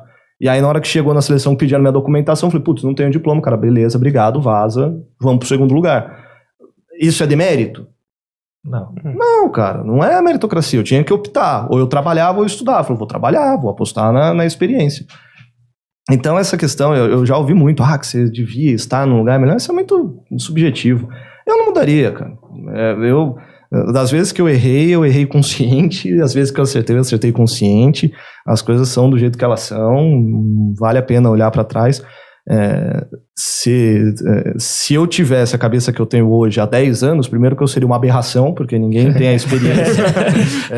Mas da mesma forma, talvez eu teria cometido outros erros. Tem uma frase, se não me engano, do Clóvis de Barros Filho, ou do Cortella. Um dos dois. Cortella? Do Cortella, tenho certeza. Pode ser o Cortella, que gosta de falar, assim. Que o caminho que você não vive, ele é sempre melhor, porque você não vive as tristezas do caminho que você não escolheu, você só vive as tristezas do caminho que você escolheu. Esse foi o Clóvis que falou na palestra. É isso. O cara tá intelectual, cara. Fala dele, muito verdade, porque você nunca faz uma ideia alternativa, um caminho alternativo, pensando, putz, isso aqui tinha dado muito errado. nossa, se em vez de eu atravessar a rua eu tivesse ido reto, eu tinha encontrado a mulher da minha vida. Não, cara, podia ter vindo um carro desgovernado e te matado. Sim. Sabe? Mas Isso você pode nunca ser assim, imagina, você nunca imagina que o caminho que você não seguiu ia ser pior do que o que Sim. você São seguiu. tantas incertezas que você não tem como adivinhar. Não dá pra chegar e falar, putz, se eu tivesse feito isso ou feito aquilo, hoje eu estaria no melhor ou pior. Eu fiz o que eu achei que era pra fazer nos momentos que era pra ter feito, errei pra cacete, aprendi em cada um dos erros, continuo errando e vamos lá. Legal que hoje, assim, pode ser que sim ou não, dependente de quantas % isso vai valer para a sociedade, mas hoje você serve como uma base de referência para muitas pessoas, talvez vinda do jornalismo, do próprio curso de radialista locução, ou para uma pessoa qualquer que só gosta do futebol, gosta do jeito que ele trabalha. Então, às vezes, o profissionalismo ali, a pessoa em si, o seu caráter e tudo mais, que você se espelhava em alguém antes, hoje você espelha as pessoas, talvez a trabalhar na sua área ou acompanhar um pouco o seu trabalho. Você vê um pouco isso? Você acha isso legal, bacana? Eu acho que é uma questão que acaba vindo quando a gente tem um pouco mais de visibilidade. Eu conheço muita gente muito boa que está fora do ar e conheço muita gente que eu não colocaria que hoje está no ar. Mas é uma responsabilidade e eu me coloco muito do outro lado, porque eu já fui um garoto que mandava e-mail para narradores consolidados pedindo conselhos. E eu sei o quanto que a resposta desse e-mail era importante para que eu falasse, pô, da hora, mano, eu vou investir nisso, eu vou tentar. Lembro uma vez que eu mandei um e-mail pro Paulo Andrade, da ESPN, pô, sou seu fã, me dá umas dicas. E, mano, ele me passou uma cartilha, faz isso, faz assado, tenta, é difícil, não desiste, tem que batalhar bastante. E às vezes você tá lá, putz, será que vai dar? Será que não vai dar? E um negócio desse faz a diferença pra você seguir. Motiva, né? Você é Motiva. Uma chaminha, então, pô, né? quando eu tava na Cruzeiro, eu sempre falei que o importante era o cargo repórter da Cruzeiro, e não o Caio. E quando falavam, pô, você, todo mundo te conhece, falou, não, os caras conhecem o repórter da Cruzeiro. Se o Caio sair e entrar qualquer outro, esse cara vai ter a mesma importância, porque a importância é o cargo. Quem é importante é o presidente da República, não o cara que está como presidente da República. E muitas vezes as coisas se bagunçam, se entrelaçam. Então, quando eu chegava, por exemplo, num jogo do São Bento, e mesmo sabendo que eu tinha o cargo entre o jornalismo esportivo ali no campo mais importante naquele momento, era o cara que era mais ouvido, que mais repercutia e tal, eu chegava, eu cumprimentava todo mundo, eu trocava ideia. O cara é da rádio web, mano, se precisar de alguma coisa, tamo aí, velho. Presta atenção nisso, presta atenção naquilo. Se perder porque, principalmente no gramado, é só a gente. Eu sou da rádio A, você é da rádio B, você é da rádio C, mas tá todo mundo aqui atrás fazendo o mesmo trabalho, não tem concorrência, todo mundo junto. Porque aqui a gente tá tomando a mesma bolada, a gente tá levando a mesma chuva, a gente tá com os mesmos problemas. Então todo mundo se ajuda. Então eu sempre pensei muito nisso. Cara, você tem que ajudar todo mundo, não tem essa de concorrência. Quanto mais todo mundo tiver no seu melhor, mais alta vai ser a disputa. Quanto mais alta for a disputa, mais todo mundo vai crescer. Eu vou ser melhor, o Vinícius vai ser melhor, vocês vão ser melhores. Então eu nunca tive essa de boicotar um, boicotar outro, vou segurar disso, segurar daquilo. Pelo contrário, todo mundo que sempre veio falar comigo, eu sempre apoiei demais. Mas vai ser seu concorrente, que seja, mano. Que daqui 10 anos tem uma porrada de gente fazendo o que eu faço e tem um prêmio pra escolher o melhor e que eu perca esse prêmio e falo, putz, esse cara é melhor do que eu, preciso melhorar. Porque é assim que a coisa funciona. Eu acho que é horrível quando você é o melhor por falta de opção. E durante muito tempo na Cruzeiro, a gente era referência por falta de opção, porque ninguém mais fazia. Só a gente fazia. Então você fica naquela, você tá lá porque você é bom ou porque só tem você? Isso é horrível, cara. Isso é horrível. Você cai numa mesmice, num marasmo desgraçado. Dá uma tristeza. Entendeu? Então, se você não ficar se puxando o tempo inteiro pra fazer direito, você larga. Então, eu sou super incentivador de todos. Já teve muita gente que mandou mensagem, que troca ideia, que pede, que manda... E a gente ajuda como pode. Como é muito difícil, às vezes parece, o cara não quer ajudar. Não, é que é muito difícil. Tem questão de horário e agenda e tudo mais. Tá? E até de mercado, de achar espaço para todo mundo. Mas, e assim, uma coisa que eu sempre falo, nunca pense em quem tá te ouvindo. Isso quem eu ouvi uma vez falando em entrevista é o José Silvério. Porque se você achar que é muita gente, você vai ficar nervoso, a chance de você errar aumenta. E se você achar que é pouca gente, você vai largar e você vai fazer bobagem. E assim, Eu chego na Cruzeiro fazendo 1 ano de Rádio Cacique, uma audiência infinitamente a Rádio AM, esportivamente repercutindo muito menos, mas um dos caras que ouvia era o diretor da Cruzeiro. Então, às vezes, você tá falando pra um cara. Mas é o cara. Mas Mas aquele é o cara cara, é o certo. diretor da Globo, irmão. É o cara. Então, você não sabe quem tá do outro lado. Você nunca sabe quem tá do A outro lado. oportunidade pode estar ali te ouvindo e você... Nem você não sabe. É o que dizem, né? Você, É a única ainda mais na oportunidade. internet, que você tem um feedback ao vivo, às vezes você abre uma live pra um cara, fala, puta que bosta, mano. Vou fazer uma live pra um cara. Esse cara é o diretor da Rede Globo. Aí você fez uma merda, o cara falou, não, esse cara é um bosta. Não, tá fora. Vim ouvir pra ver se dava pra contratar, horrível. Então, não se prenda a isso, faça. Se puxe. Ninguém vai te puxar. Eu falei pra esse coaching, né? Nossa, você não vai tomar coaching. Você quer ficar rico, é só ficar... vou. Tome banho gelado. E se vocês quiserem mais, vocês podem comprar meu curso. Arrasta pra cima aí. Mas é isso, mano. Vocês estavam comentando agora sobre a questão do mercado. Você é um cara que já entrevistou bastante pessoas picas, pessoas incríveis. Dessas pessoas, tipo, muito conhecidas, você tem um nome que você chegou assim e falou, porra, eu vou entrevistar esse cara. A perna tremeu, a boca ficou seca. Não, mano, assim, quando eu era moleque, eu era São Paulino fanático. E por que você era? Porque quando você entra e começa a trabalhar, você acaba torcendo mais para pessoas do que para times. Então, minha paixão pelo São Paulo caiu muito, e se tiver um amigo meu enfrentando São Paulo, eu vou torcer pro meu amigo. Não tem mais essa de clube, isso é um negócio muito mais pra fora. Mas eu era São Paulino fanático, eu fui mascotinho, entrei com mão dada com o Rogério Ceni, e falei, caralho, Rogério Ceni, maluco, coisa foda e tal. E 10, 15, 12, 13 anos depois, veio um insight, porque eu tava no gramado do Morumbi, entrevistando o Rogério. Caraca, velho. E eu lembro que eu olhei pra aquilo e passou uma historinha, e aí eu olhei e falei, não, mano, é estranho, porque esse cara não é o Rogério. O Rogério, o ídolo, morreu. O que tá aqui na frente é um profissional.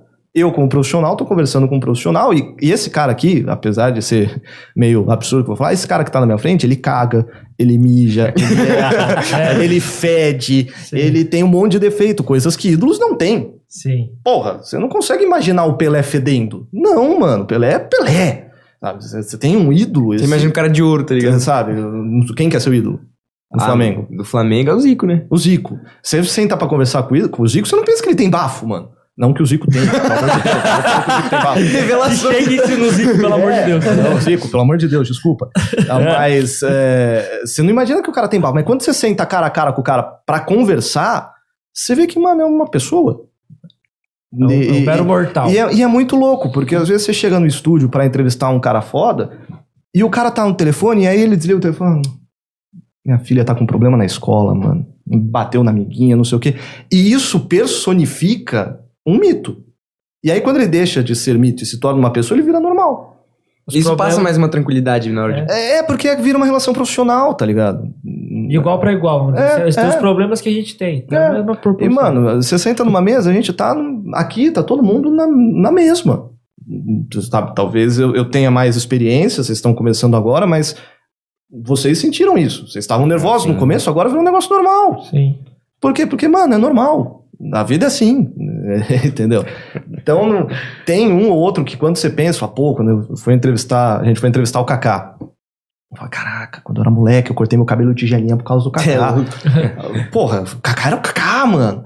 E aí, na hora que eu vou trocar ideia pra acertar a parte técnica, que eu falo, beleza, Kaká, tal, ó, faz assim, faz assado, tal. Ah, beleza. E ele manda um beleza com uma carinha sorrindo. Falou, não, mano, porra. Normal. Beleza, nós, tamo junto. E vira um negócio normal. Tem uma história que aconteceu, não sei, tem tempo, pode contar. Bora lá. Vamos lá. É a gente que te pergunta se você Não, tem tempo. vamos lá. A gente foi entrevistar o Tony Ramos no podcast. E aí, porra, Tony Ramos não dá entrevista pra ninguém. Só que como ele é ouvinte da Jovem Pan, ele gosta muito do Nilson, e aí o Nilson chamou e falou, não, beleza, eu vou pedir autorização pra Globo, a gente acha um horário que eu tô gravando novela, que eu não esteja gravando, e a gente faz um podcast, beleza? Beleza. Quis entrevistar o Tony Ramos, velho. Tony Ramos. Cê é louco. Caraca, mano, Tony Ramos, Imagina a velho, emoção. ator, não sei o quê. E aí, no dia, tava todo mundo... Nesse dia, até o Nilson, o Fausto, tava todo mundo assim, tipo, caraca, mano, é o Tony Ramos, mano, a gente tem que fazer o negócio certo, não pode dar nada errado. Pô, Emoção Tony na Ramos, flor do Tony pelo, Ramos, né? é o Tony Ramos. Nossa, dá pro pelo, velho. Dá pro pelo, velho. E, porra, é o Tony Ramos, é o Tony Ramos. Beleza. Aí, fiz todo o procedimento, porque a gente geralmente faz entrevista por Skype, falou, ó, vou te mandar um link, você entra aí e tal. Ele, beleza. E aí, nada do Tony Ramos entrar. Aí, de repente, o telefone começa a vibrar. Tony Ramos. Ué. Tony Ramos tá me ligando, velho. Imagina você falar essa frase. Atendo. Meu brother. Alô? Olá, Caio. Aqui é o Tony. Falei, porra, quase que eu falei, você é o Tony Ramos, cara. Você não precisa se identificar, mas tá bom. Olá, Caio. Aqui é o Tony. Eu preciso de uma ajuda sua. Até peço desculpa por te ligar. É que eu não estou conseguindo entrar aqui no Skype. Eu falei, ô, seu Tony, vamos lá. Como é que fala com o Tony Ramos? Mano, imagina o Tony Ramos pedindo desculpa pra você, velho. Pedir desculpa velho. por te ligar. Imagina. Vamos lá, vai dar certo. Como é que tá? O que tá acontecendo? Olha, eu estou aqui com o meu MacBook. Ele é um cara extremamente educado. Ele é um lorde. Ele é um lorde. O que você vê nas câmeras, ele é fora das câmeras. Ele é um lorde. Você tem que pôr um smoke pra falar com o cara. É um negócio maluco. Você até começa a fumar charuto. Sério, não. É maluco, é maluco. E aí, eu estou aqui com o meu MacBook. Tudo certo. Coloquei uma câmera que está aqui. Eu estou todo posicionado. Mas o computador não está reconhecendo minha câmera. E aí vem o demoninho e fala assim, mano, você vai ter que ensinar o Tony Ramos a mexer no Skype por telefone. Mano, tá louco. O que eu faço agora, velho? E aí, velho? Não, aí falou, não, Tony, ó, cabo USB tá conectado. Tá ligado parece o que está tudo notebook, tudo certo, então certinho. vai no programa, tal, faz assim. Pediu para reiniciar meu computador, vou reiniciá-lo. Você pode aguardar um pouco? Eu falei, não posso. Ele fala, tipo, corretamente. Dessa Corretamente, assim, eu não tô... forma. Extremamente formal. Extremamente Nossa, formal. você tá louco. E, cara, é assim. Se encontrar com ele na rua, ele é assim. Ele é um lorde, mano. E aí deu certo. Ele reiniciou, falou, agora deu certo. Muito obrigado, Caio, não sei o quê. E aí fizemos a entrevista normal. Mas é louco, né, mano? Eu cheguei em casa, olhei pra minha esposa e falei, véi... O Tony Ramos tá me ligando. Entrevistei o Tony Toninho, parceiro. Tem o contato dele aqui. Me ligou aqui, ó. no Catei o zap WhatsApp zap e mostrei. dele. Tony Ramos aqui, ó, ele me ligou. Vai pro livro. Tá louco? Então, é legal demais, cara. Eu fiquei assim, ontem eu fui cobrir a Copa das Nações, tá acontecendo aqui em Sorocaba, né? Eu vi o Falcão, velho. Falei, quer saber? Dane-se, vou entrevistar o Falcão. Ah, isso aí. Aí eu fui lá e entrevistei o Falcão, beleza. No orçamento normal, tranquilo. Aí depois... Caraca, entrevistei o Falcão, velho. Eu fiquei te falando, eu repeti isso aí umas 20 vezes, mas entrevistei o Falcão. Não é? Mas é isso. Mas na hora que você tava entrevistando, é uma relação de igual pra igual, mano. É. Mas assim, mas é incrível, assim. E tem mais um cara, assim, que você ficou, assim, tipo, que você achou muito maneira a entrevista, assim, cara fora de série? Geralmente, até pelo Nilson ser um cara extremamente respeitado, grande parte dos caras são muito gente boa. Então, e aí acaba, é o que eu falei, a relação acaba sendo meio que natural. Você não... O Kaká foi um cara que eu fiquei, até pela questão do que ele representava pra mim, que eu até falei pra ele e tal. E o Kaká me chamou de bonito. Nossa, ele chamou. Caraca, lindo, né, se irmão? ele falou, tá Se ele lá. falou, acho que... Tem o Qualquer corte lá outro no que meu falasse, É mais Instagram. bonito de Sorocaba. Eu deixo agora. esse corte na carteira. Mas Alguém ele, te falar, ele tava bem de saúde na época? que ele falou Lógico, é que um bonito reconhece outro, né? Se alguém vir falar pra ele, ele pode olhar pra cara da pessoa. O Kaká falou que eu sou bonito. Mas é não claro, eu importa. deixo isso no celular. Primeiro policial que me parar, cadê sua habilitação? Eu falei, primeiro eu preciso te mostrar um vídeo. A mulher briga na casa, fala assim, viu, me respeita Me que... respeita que o Kaká gosta de o mim. Kaká gosta de mim, você não gosta... Kaká parceiro, vou chamar o Kaká pra passar o Natal em casa. Então, tem alguns caras que você fica mais no pré. Na hora que entra no ar, tipo, mano, vambora. Bora trabalhar e vamos pro jogo. É um cara que não foi entrevista nem nada, que quando nós fomos na Jovem Pan fazer o trabalho lá no Grupo Bandeiras estava o Átila Abreu. É um cara que você imagina que talvez sim ou não encontre na vida, assim, na rua, mas você não espera encontrar o cara. E você fala, caramba, é o Átila Abreu mesmo? Entendeu? é Você muito fica louco, meio né? assim, daí o cara vem, abraça, tira foto, conversa com você. E eu acho muito legal isso aí, entendeu? Mano, tu acredita que a gente foi junto lá, né? Aí o pessoal falou, quem que é esse maluco que os caras tá tirando foto? Eu não reconheci, velho. Aí ele me falou, é o Átila Abreu. Eu falei, Agora sim. pô, cara. O marido da Renata falou, Marido da Renata É Fã. o marido da É o Renata. corte. Eu já fui na casa do Átila Abreu. Já fui no condomínio que ele mora. Você foi no condomínio ou foi na casa? Não, passei na frente da casa dele. Ah, E tá dei a bom. sorte que ele tava saindo lá. Muito bem. É muito incrível que, por algum motivo, lá na garagem dele tem umas 30 bicicletas coladas na parede. Aí eu Você não viu nem na casa. Né? Esse cara é multimilionário. Caio, óbvio que você já cobriu vários jogos, né? Já foi no campo várias vezes. Sim. Mas tem uma história de um perrengue da hora, assim? Porra, Você passou? várias. O principal que a gente conta é a viagem pra Maceió, que é semifinal do Campeonato Brasileiro da Série C. A gente tinha ido já o ano passado, que tinha sido somente CSA em 2016. Em 2017 a gente volta. E aí, cara, deu tudo errado.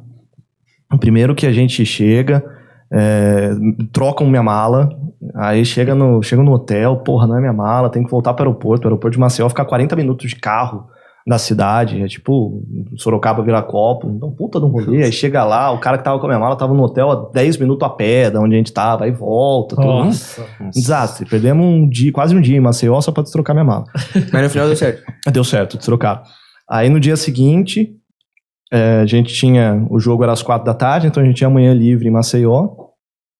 Pô, eu e o Nilson Duarte, que era nadador da Cruzeiro. Vamos conhecer Maceió, Maceió é a coisa mais linda do mundo. Eu não conheço muita praia, não sou muito viajado, mas do que eu conheço, as praias de Maceió é um negócio absurdo. Tem uma praia chamada Ponta Verde, que, meu Deus do céu, é o melhor lugar pra você, a melhor praia que você vai ver. Porque a praia, não sei o que, litoral norte, nada chega perto de Maceió. É um negócio maluco. E aí tem na Pajuçara, que o mar ele recua de manhã e formam piscinas naturais, de água quentinha. Vamos lá, e aí tem Recife, né, são corais, então você tem que estar de sapato, não sei o quê. E aí, pra resumir a história, aí o chinelo do Nilson estoura no meio do coral e ele não podia pisar com o pé, que senão ia arrebentar, e aí ele consegue amarrar o chinelo e a gente sai da praia no cagaço do cacete. Aí chegamos no estádio, o jogo era às 4, a gente chega no estádio por volta de 1h da tarde, vamos montar equipamento, começa a montar equipamento, aí tem um aparelhinho, assim, cinza, desse tamanho, chamado codec, que é onde você conecta a internet ou linha telefônica e te conecta até o estúdio. E aí o resto, o microfone, essas coisas, você conecta na mesa, liga ele no codec e o codec te põe pra falar com a rádio. Montei tudo bonitinho, cadê o codec? Não veio o codec. Não tem codec, porra, fudeu, mas não tem como falar com a rádio. Não tem codec. Aí o Nilson acha um cara que tinha um codec, que tava na praia, o cara sai, pega o codec, leva lá, a gente aluga. 2 minutos antes de entrar no ar, pum, conectamos. Deu certo. Aí, desço pro gramado. O São Bento tinha perdido o primeiro jogo de 1-0. Precisava ganhar o jogo da volta lá em Maceió por 1-0. 30 minutos do segundo tempo, pênalti pro São Bento. Empata. E eu nunca tinha feito a cobertura de uma cobrança de pênalti no estádio. Até já tinha, mas não era uma semifinal de campeonato brasileiro. Nesse nível, cacete. né? Sim. E no gramado, a gente tem fiscais da federação, da CBF, que eles te monitoram a cada passo. Você tem que ficar aqui, você não pode sair daqui, você não pode aparecer, você não pode abrir um guarda-chuva. É uma regraiada desgraçada. E aí, como só tinha eu no gramado e todas as outras rádios tinham 2 repórteres lá em Maceió, o que eles fazem? Um repórter atrás de cada gol, aonde for a cobrança de pênalti, eu tenho um cara perto. Tá ótimo. Eu tava sozinho, então preciso acertar onde vai ser, senão eu vou ver de binóculos a cobrança de pênalti. Aí eu saio da minha posição, vou para trás do banco do São Bento, e eu fico numa posição em que o banco do São Bento fique entre eu e o delegado da partida para que ele não me veja, porque aí na hora que decidiu o cara e coroa, se ele me viu, eu falou, não, tô indo pra posição. Então beleza, eu consigo estar atrás do gol. E aí eu tô lá, quietinho, escondido, e o Paulo Roberto Santos, técnico do São Bento, me vê. Puta. E aí lá do banco de reservas, do lado do delegado, ele grita, Caio, porra! Você viu que sacanagem fizeram? Gente, e não sei o quê. E eu escondido, quieto, porra, porque é sempre assim. Porque ele fala assim mesmo, velho. E berrando no estádio, e o delegado assim, quem que ele tá falando? E ele falava, eu ia mais pro lado, o delegado andava, eu andava, até a hora que saiu o cara e coroa. E aí eu consegui ir pra trás do gol, e o São Bento perdeu nos pênaltis. Aí voltamos pro hotel, Enfim, o chuveiro dava choque. Nossa, Nossa, tudo errado, tudo errado. não era pra ter O ido. São Bento foi eliminado, o hotel dava choque, perdi mala. Mas você conheceu a praia de Maceió. Mas conheci a praia de Maceió. Eu já tinha conhecido no ano passado, em 2016, 2017 voltei para comprovar que é a melhor praia do mundo. Tenho certeza. Do mundo? Ah, não vai ter outra. E se tiver, vai ser brasileira. Então é a melhor praia do mundo. O Caio, tá quase chegando na parte final aqui, e algo que é muito curioso, você cobriu muito São Bento, então eu acho que pegou ele desde a Série A3, aí Série A2, Paulistão, e esse vai e vem no Campeonato Paulista, e no Brasileirão também, né? Acho que nem tinha divisão nacional, aí Série D, Série C e tudo mais. Como que você vê esses últimos anos no São Bento, que foi uma queda livre, desgramada? O que aconteceu, no seu ver, assim? O São Bento era uma tartaruga em cima do poste. Ninguém Não sabe conhece. como chegou lá. Ninguém Mas sabe sabe como que- chegou lá, mas todo mundo sabe que vai cair. O São Bento não tinha estrutura, não tinha nada para chegar numa Série B de Campeonato Brasileiro. Teve uma conjunção estrelar maravilhosa, bateu na Série B. E aí não soube aproveitar. 2018 até fez um trabalho bom. 2019 achou que era maior do que era, deu um passo maior que a perna, caiu no Paulista, caiu no Campeonato Brasileiro e acumulou dívidas e dívidas quilométricas. E aí, por isso que está no perrengue que está hoje. Paga até hoje dívidas de 2019, sem fazer julgamento de valor, se está certo ter arrustado demais ou errado ter arriscado demais. Cada um faz o que pensa para fazer na hora. Mas é um momento, mais uma vez, o São Bento passa para um momento perigoso. Assim como o Paulista chegou a bater em Libertadores e hoje está na 4ª divisão do Campeonato Paulista, como o União São João chegou no Campeonato Brasileiro e agora está subindo de volta para a São Série Caetano chegou na 3. final do Libertadores. São Caetano, A Portuguesa. como o Guaratinguetá jogou, o Grêmio Barueri jogou Brasileirão e hoje não existe. Você tem vários exemplos de times que bateram lá em cima. O Joinville chegou no Brasileirão, hoje está num perrengue desgraçado para a Série D. O Paraná Clube, está na 2ª divisão no Campeonato Estadual. Então, você tem vários times que passam por esse perrengue. E o São Bento está perigando passar por isso de novo. E a chance de passar, infelizmente, é muito grande.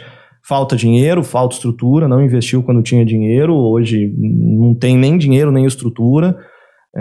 É uma briga diária de todo mundo de arrumar dinheiro, de tentar fazer o time ser minimamente profissional para continuar em atividade. A SAF é uma solução?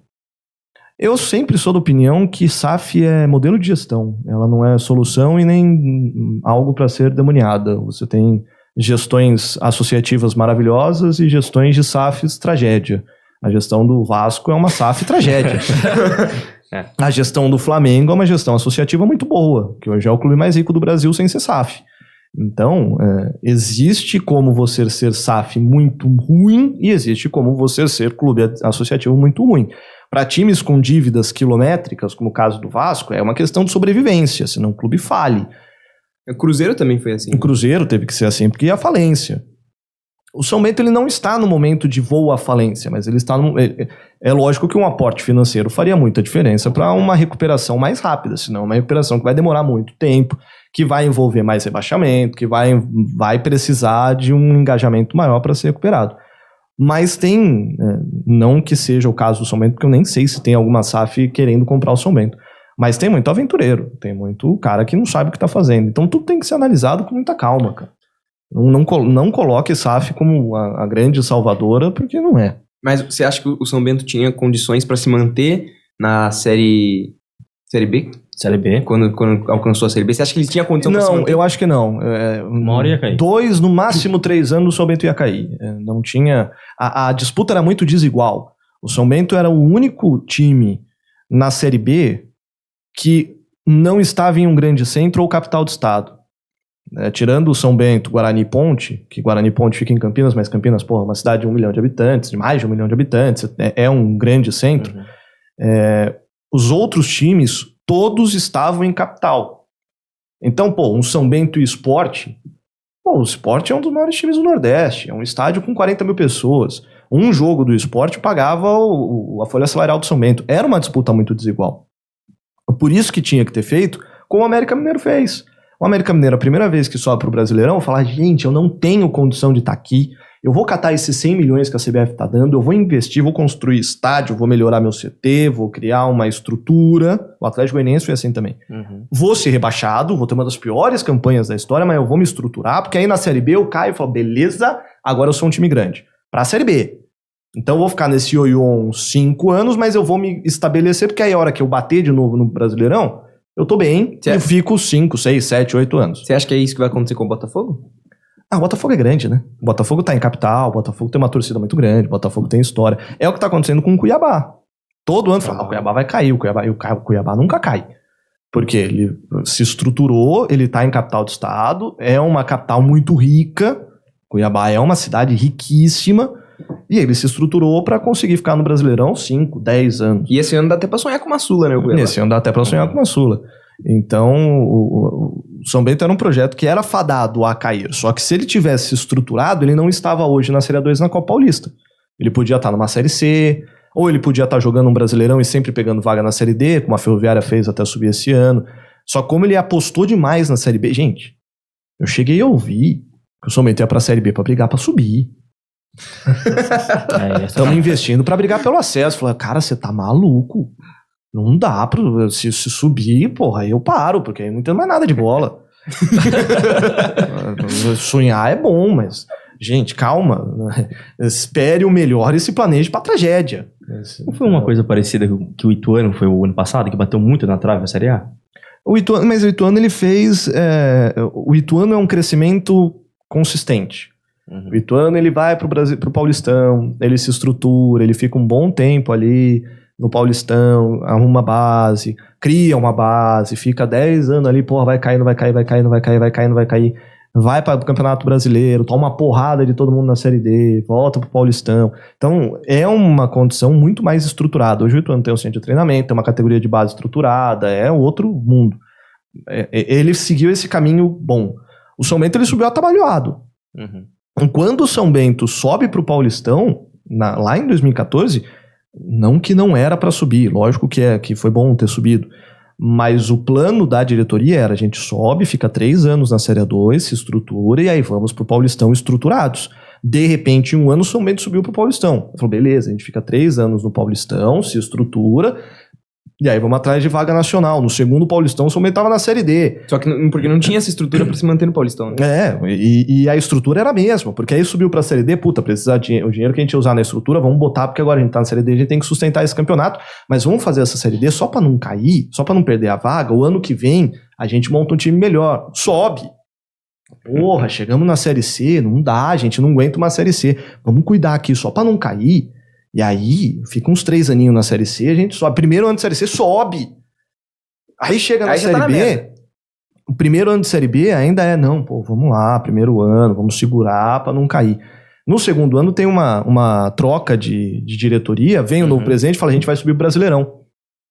Só que nada foi feito lá atrás. Não tinha estrutura, você não tinha sede de treinamento, você não tinha profissional suficiente, você era um clube amador na Série B. Aí tentou dar um passo maior que a perna, caiu. Só que aí, quando você não tem estrutura, quando a tartaruga cai do poste, ela não vai caindo como escada, que é um degrau, puta, vou tentar levantar o degrau. Não, mano, despenca. De uma vez. É pro chão, pá. É o que aconteceu com o São Bento, despencou. E ainda que no Paulistão conseguiu subir mais 2 vezes pro Paulistão nesse meio do caminho.